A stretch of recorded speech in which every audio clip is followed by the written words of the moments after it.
नागपूर येथे कार्यरत आहेत. त्यांचे पती काल रात्री अचानक त्यांचं निधन झालं.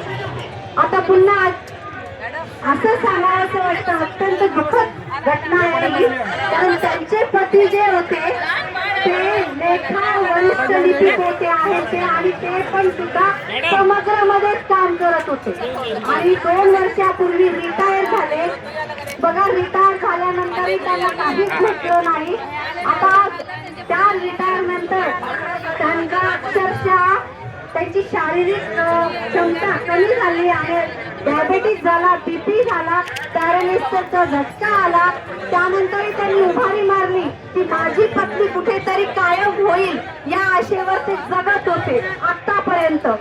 पण आपलं आंदोलन पुन्हा मुंबईवरून नागपूरला आलं आणि त्या ठिकाणी त्यांच्या पुन्हा अशा मंदावल्या आणि अचानक त्यांना जास्त व्याधी, शारीरिक व्याधी निर्माण झाल्या.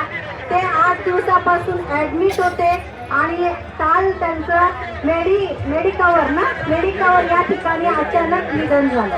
बघा, एक कंत्राटी माणूस दुसऱ्या कंत्राटीची आशा पकडून आहे आणि आशा पकडता पकडताही त्याचं निधन होतं आणि त्यानंतरही त्याची सुरक्षितता म्हणजे मेडिकल सुरक्षितता काहीच नाहीये.